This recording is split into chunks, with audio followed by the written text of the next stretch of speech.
年轻人的第一台 A8L 不一定非是奥迪，可以是我身旁这台风云 A8L。先看钥匙啊，还是跟风云 T9、T10一样的样式，说实话有点塑料，我觉得质感可以提高一下。解锁之后，会有一个动画的这个日行灯的效果，我觉得还是蛮帅的。前脸这个中网也是一个这种全黑的这个处理，包括这一块导风头这一块也是做了一个连接，我觉得相较于 A8 这个前脸是更加时尚、好看、年轻的，而且跟那种瑞虎系列的很像啊，就特别怎么说呢，就感觉特别精致。我个人还是比较喜欢这个前脸的，而且这个标也很大，这一沓都不够。大家都说比较像奥迪，你们觉得呢？这个前脸？你 P 个图。可以 P 个图。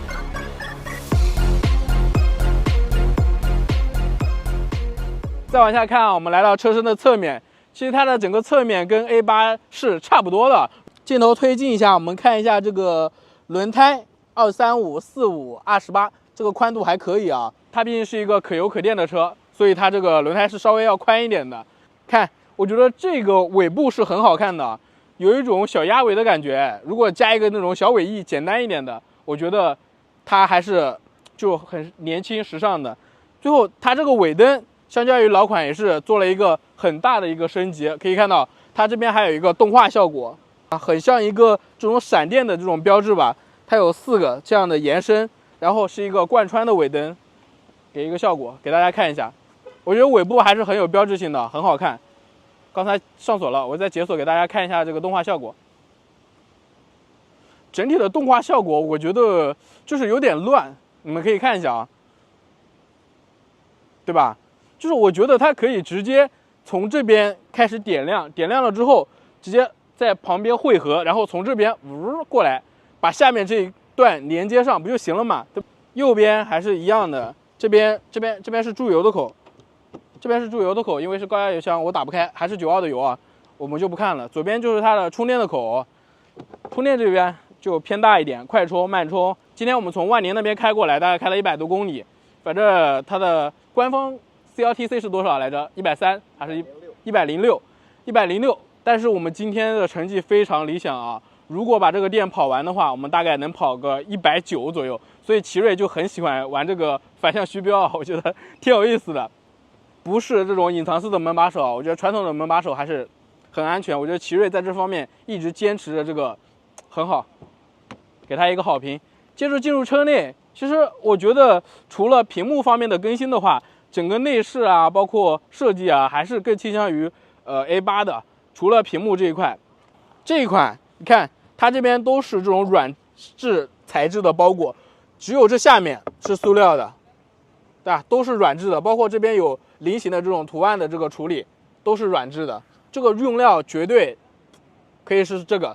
然后这边很奔驰的这种设计，我觉得还是挺好用的吧。但是你一开始用的时候还是要习惯一下，因为我们很多人调这个座椅的时候都是在座椅下方调，所以一时换到这边来还是有点不习惯。接着就是它这边很常规的这些按键啊、车窗啊，以及后排的这个窗的锁啊、上锁。以及它这个，对吧？拉开车门的这个设计就很顺手，这样，对吧？这个跟艾瑞泽8还是有点区别，艾瑞泽8是这样，这样拉的，对吧？它是在这边做了一个整体的跟这一块面板的一个融合吧，对吧？这个设计会更加简洁好看一点。进入车内，我们来看一下整个车内，这边就是它灯光调节以及后视镜调节的区域啊，它后视镜放在了这边，并没有放在门板上。这边就是它的一个大灯、后雾灯的一个调节。刚才说了，这个高压油箱，它这边需要长按才能打开，你长按了之后，那个边的高压油箱盖才能可以打开。大家应该都知道，这是香薰，哦，真香，真香！哎呀，哇，虽然它没有放啊，但是我能感觉到它很香。下面这一块就是它的这个前机盖拉手，前面我觉得还是很有看头的，所以我比较想跟大家聊一聊前面的这些细节。拉开之后2下，我们就直接，对吧？这个液压的撑杆虽然用不了多少钱，但是足以说明奇瑞还是在用料这方面非常良心的，而且是双液压的。上面隔音的材质，我发现一个细节啊，在灯的这一块，它不是这个是塑料件吗？它跟这个门板上这个铁上，看这边还有一个缓冲的材质，这边就没有啊，因为这边它是对着这边的这个塑料，我觉得灯可能是更加贵一点。接着往里面看，今天在开会的时候也是说了一些细节吧，就是这个发动机上面的这个罩子，其实很多时候它都是塑料的，但是它这个是一个软质的，看到没有？当然在这些地方也做了这种防碳化的这种处理，就是它毕竟是软的嘛，就是比较抗热的一个处理，这个挺好，对隔音这方面，发动机的噪音抑制还是有一定作用的。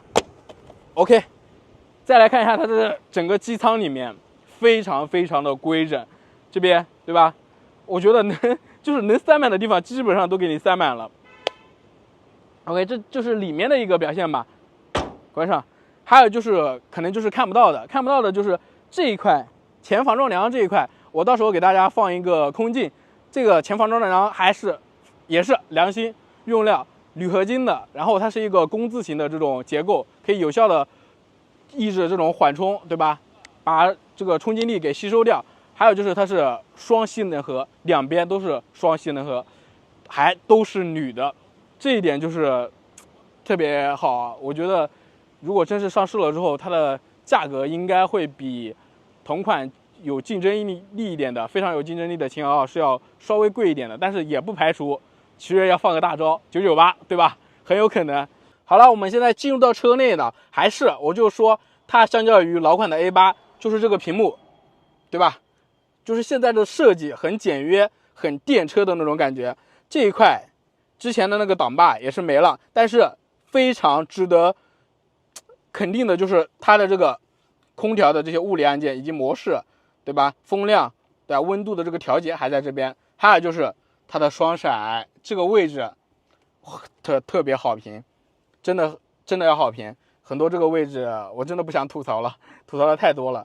接着我们看一下方向盘吧，方向盘也是这种双拼色吧，这种深蓝一点的颜色和这种白灰色，因为我们车身也是一种灰色嘛。这个方向盘这边。它从了那种按键式的变成了这种整个面板，对吧？这个就是比较容易留指纹啊，但是我觉得会更加的高端一点，更加的好看一点。还有就是它这边的怀档，它也是变成了这种怀档的，对吧？挂档，这挂档是非常方便的。它这个摄像头也是非常的清晰，300万的这个像素，你看一下这个 3D 的效果，85的芯片绝对是没有问题的。前面、左边、右边。非常清晰啊！之所以那么清晰，还有一个原因是什么？它这个屏幕用的是 2.5K 的，这个屏幕也是非常的好。我们再来看一下，如果不显示那个倒车影像的话，看光显示这个壁纸，你们就能看到这个屏幕的素质也是非常的高啊。OK， 接着我们看看车机里面，因为它这个是一个新的嘛。相较于老款那种连屏，还是变化非常大的。这边也就有这种快捷的座椅加热、通风的这种按钮，然后一键这个导航，一键音乐，其实整个反应速度还是可以的。这边还有座椅啊，这边也是一个座椅，这主驾，然后副驾这边就是空调这个操作，整个我觉得用起来还是非常好用的。你看下拉以及这些模式啊，等等的一些调节，我就给大家都走一遍吧。首先我们先去设置里面看一下，它这边会有一个看到没有，华为的 HiCam 和这个 CarLink， 就是这个是 OPPO 还是 vivo 的那个。然后最重要的，它还是支持 CarPlay 的，苹果的这个也是非常的好用啊。我们看一下设置里面它这个快捷设置里面东西也是很多的，主要是看一下它这边的驾驶模式有3种。动力模式也是3种 ，EV 就是纯电嘛 ，HEV 就是混动模式，还有就是 EV 加就是强制保电，然后对吧？深度放电提供更长的纯电续航，这个就比老款的我觉得是要更新了太多了啊！就这个操作逻辑啊、页面啊都更加简洁，上手起来容易程度也是更加好的。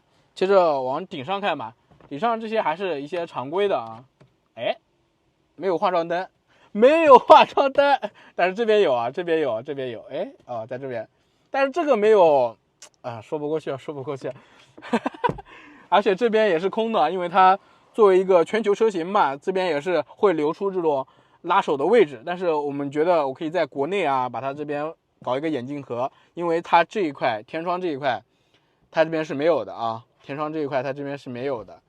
这个后视镜一个手动的防眩目，还有这前面是有记录仪的，因为这一款配置是比较高的啊，这个记录仪，还有天窗打开，整个天窗可开启的啊，我们把它打开给大家看一下，整个的一个开合角度，这是1档，这是2档，我记得是有3档的，好，还能再按一下，对，这样就是一个3档的一个模式，人出去肯定是没问题的，这个宽度40-50公分吧，肯定是没问题的。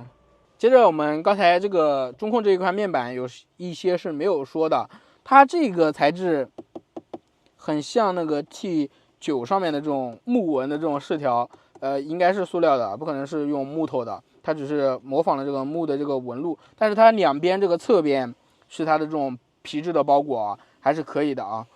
然后它这个无线充电的地方也是做了这种防滑的处理，左边50瓦最高的这个无线充电的功率。还有风冷的，我们来充一下它这个，你看手机需要往里面伸一下放进去，它这边你看对吧？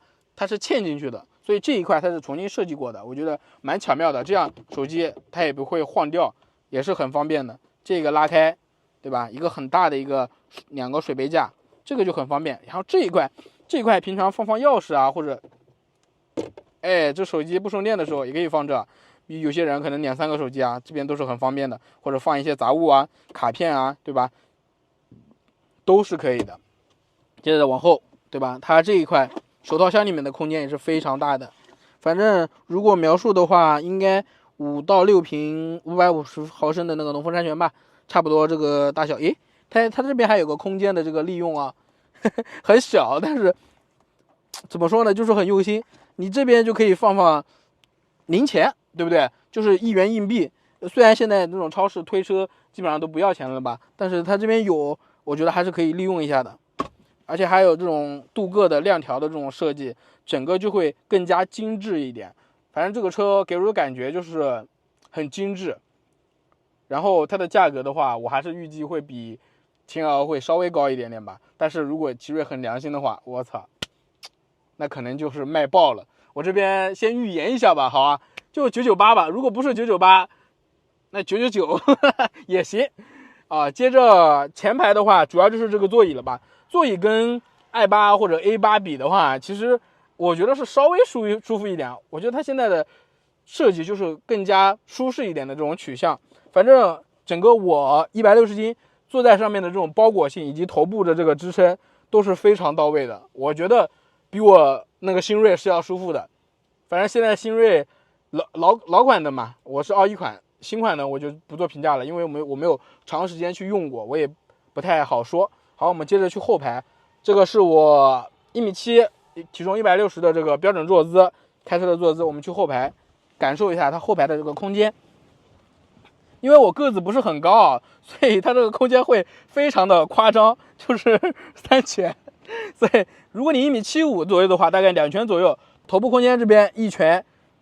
我觉得空间还是非常够用的，还有就是它这个地排这一块还是稍微平一点的，这一块因为它底部还是有零部件的嘛，所以它这边稍微做了一个隆起的这种缓坡的这个处理。